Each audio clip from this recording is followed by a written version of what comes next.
Well. Just so you know where my priorities lie, House passes historic bill to decriminalize cannabis. Now, in all fairness, from my time in California, I actually developed a bit of a seizure disorder. And so I also used to be in a wheelchair, and so I have 2 hip replacements. So all of the above, I smoke pot, right, often. For multiple reasons, like to get high. But, I have issues, and it helps me with my issues, and it helps a lot of other people with their issues, whether it be joint and muscle pain or cancer patients after they get chemo, or those with neurological issues like myself, so I don't have to take any pharmaceutical drugs. So this is look at me. This is an amazing thing. Just this past election, we saw Arizona voters passed a marijuana legalization initiative 4 years after defeating a similar measure. So there's a rapid turnaround, not only on an individual state level, but just nationwide and globally, with attitudes towards not only, cannabis, marijuana usage, but the use of LSD and mushrooms in a therapeutic setting for those with mental health disorders and PTSD and things of that nature, trauma patients. It is an interesting thing that marijuana is a Schedule I drug, which is the same category that cocaine and heroin are in, right? It's amazing that, you still have the stigmatization that you do towards marijuana when like alcoholism and pharmaceutical opioid use are at an all-time high, right? Amazing. So, it's fine. Mississippi voters approved a robust medical cannabis ballot over a restrictive alternative placed on the ballot by lawmakers. Montana voters approved marijuana legalization outright. New Jersey voters approved a referendum to legalize cannabis, setting up a potential wave of East Coast states following suit. So waiting. Oregon voters made their state the first in the nation to decriminalize possession of all drugs. I'm going to get to that in a second. Right, because I was talking about psychedelic mushrooms being used therapeutically. They will indeed, as most people presumed, will lead the way with that, more likely than not with this. The ballot measure they approved also uses existing marijuana tax revenue to fund expanded treatment services. Oregon voters also approved a first-of-its-kind measure to legalize psilocybin therapy. There you go. South Dakota voters approved separate initiatives to legalize marijuana and medical cannabis, and Washington, D.C. voters approved a measure to decriminalize psychedelics in the nation's capital, but they still won't get statehood. And if you think Biden's going to push for statehood, you got another thing coming. Let's do the psilocybin here. So the first to legalize psychedelic mushrooms in the state is Oregon. Oregon will become the first state to legalize psilocybin Tuesday with the passage of Measure 109. Measure 109 was passing by 56.12%, right? Multiple cities have decriminalized the substance, but Oregon will become the first to permit supervised use if that majority holds.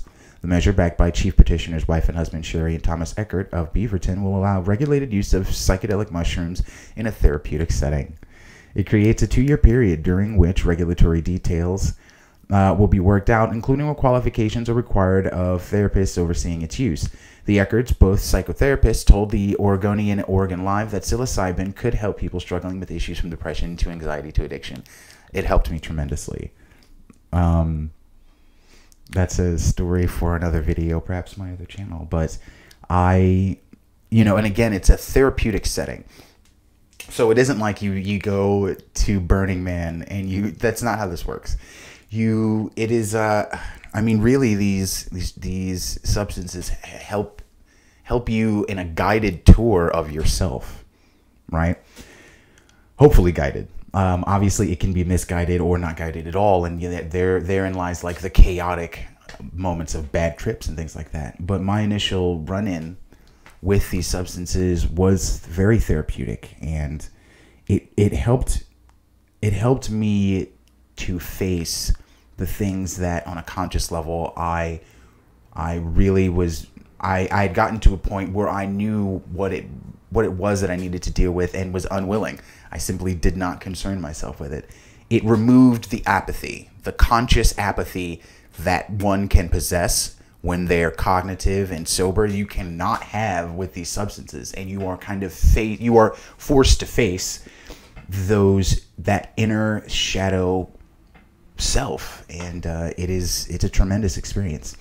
Recent research at universities including Johns Hopkins, Imperial College in London, and the University of California, Los Angeles have shown promising results of psilocybin therapy on depression, PTSD, and addiction.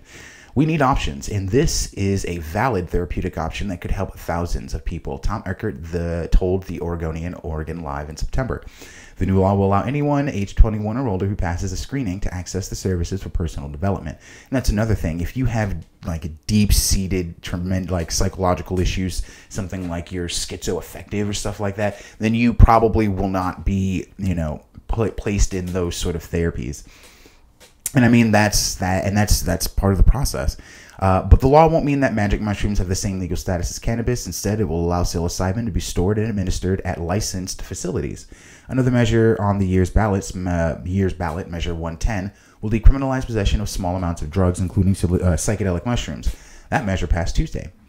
Dr. Bronner's Soap Company was a major financial supporter of the measure, donating more than $1 million directly and providing most of the money behind a political committee that gave another $1.5 million. Now, the House passes historic bill to decriminalize cannabis, and here's the thing: when you decriminalize something, you're supposedly eliminating like a black market for it. The whole thing about it is if you decriminalize it and make it unavailable, then you still have a black market availability there. And so, a lot of people initially were worried that decriminalization came with like excessive taxation or higher prices without like a higher quality. Let me first tell you, medical in California is amazing. It's amazing. Is it worth the price? Not necessarily, but that's where you have the alternative market for. They coexist happily together. They really do. It's not a big deal. It's really not a big deal. If you don't want to pay the money, you can go someplace else, and everyone seems to be copacetic with it. As the cannabis industry continues to take root state by state, the House of Representatives voted in favor of removing marijuana from the Federal Controlled Substances Act because a Schedule I drug next to heroin and cocaine, you should not expect to see pot. The House voted Friday on the Marijuana Opportunity Reinvestment and Expungement Act. Really, guys? Your acronyms. Or MORE.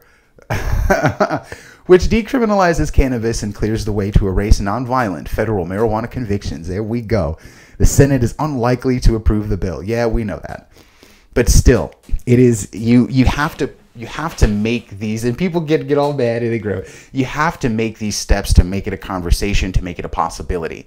The problem is that if you always consider it improbable or unlikely and you never move at all, then the needle won't change. The needle won't move. Nothing will change.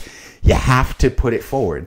And the fact that this is, trust me, this, give it. Remember, we had a change in Arizona. It was 4 years, right?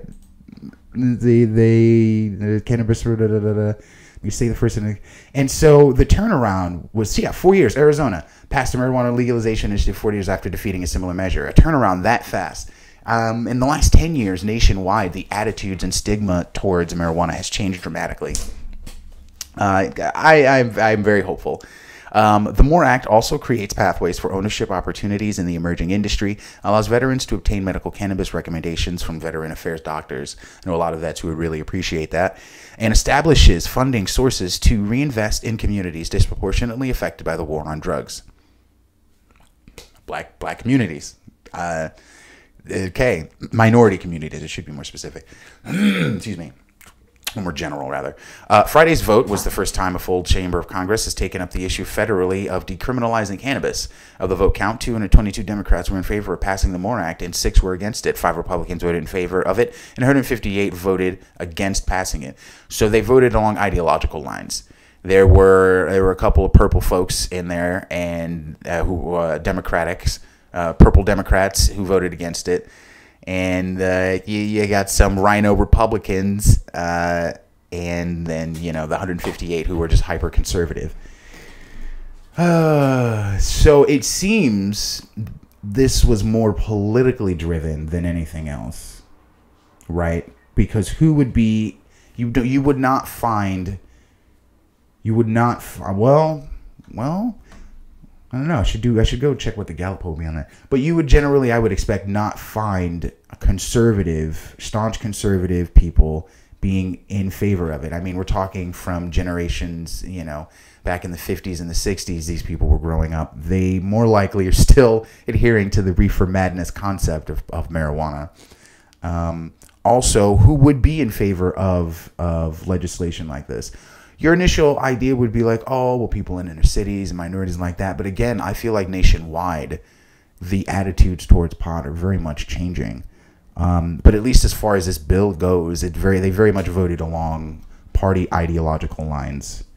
Liberal conservatives voted, for and against it. It's the right thing to do, said co-sponsor of the MORE Act, Representative Earl Blumenauer. He's a Democrat from Oregon, co-chair of the Congressional Cannabis Caucus prior to Friday's vote.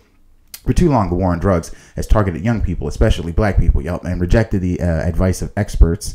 Blumenauer, whose congressional district includes parts of Portland, has been working to end cannabis prohibition since the 1970s when he was in the state legislature. Gosh. He said that the drug war never made any sense to him, and it wasn't designed to, and that it was instead born out of President Richard Nixon's cynical view on cannabis and other controlled substances. A bit more sophisticated than that, but that's definitely part of it. Conservative ideological... on its veneer, on its surface, it seemed like a conservative ideology was driving the war on drugs, for sure. Nixon declared the war on drugs in the early 1970s, calling drug abuse public enemy number one. Following the rise of recreational drugs in the 1960s, he aimed to reduce use, distribution, and trade with tough enforcement and prison sentences.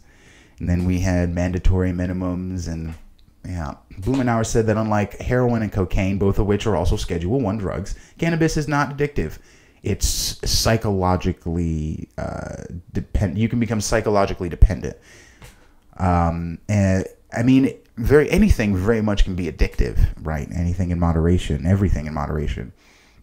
But you can't become really physically addicted to it, especially not anywhere near the likes of heroin and cocaine, or cigarettes. Like withdrawal from nicotine addiction is far worse than the cessation of smoking like pot. I should know. And it has been found to have therapeutic properties for managing pain. Right. Research from the CDC and other organizations indicates that marijuana can indeed be addictive. And it'll probably speak about what I was talking about. Let's take a look here. Is it possible for someone to become addicted to marijuana? Yes. About 1 in 10 marijuana users will become addicted. For people who begin using younger than 18, that number rises to 1 in 6. For more information, visit CDC's section on addiction. Some of the signs that someone might be addicted, and I feel like you should just insert chocolate or sex, and that's the thing. I mean, obviously, I'm not a medical physician, but as far as I can tell, when they talk about addiction on the level that they do of nicotine, alcohol, heroin, and cocaine, cannabis should not be in that category in any way, shape, or form. How about that? Public acceptance is at an all-time high, he said. This is an idea whose time has come. Cannabis won big on Election Day last month. Voters in 5 states, Arizona, New Jersey, South Dakota, Montana, and Mississippi, approved measures to legalize some form of marijuana use. Now, 15 states, 2 territories, and Washington, D.C. have legalized recreational cannabis, while 34 states and 2 territories allow medical marijuana. So, it's again, people who are not in pain or who do not utilize marijuana for pain management either find this disdainful, or rather have disdain for it, or find it laughable. My response to that is, if you manage your pain with pharmaceuticals or you're someone who's not in pain, I would like for you to empathize and to understand that, again, there are those who manage their pain and psychological issues with alcohol. I was one of those folks. Would you rather that? Is it the stigma of marijuana since the 50s being part of the reefer madness concept and being a Schedule I drug despite evidence to the contrary? If that's the case, again, I turn to the damage that both alcoholism and pharmaceutical use has caused. We can go on and on and on, because the reality of the matter is that I would like to live in a world where if something causes harm to tens of thousands, if not hundreds of thousands of people a year, I would like to see it as harmful. And if something else doesn't have that effect on the populace as a whole and is available and helps, I'd like to see that as not harmful and remove my personal feelings from it and kind of have that objective view, right? And I'd like to hope that everyone else is capable of that, because honestly, I have lived with alcoholism personally as well as within my family. I have seen what drug abuse does, and I've seen good people become tormented, hollow shells of themselves because of both legal drugs, pharmaceutical drugs. So that's all I have to say on the matter. If you like what I'm doing, please like, share, and subscribe, and be well to each other.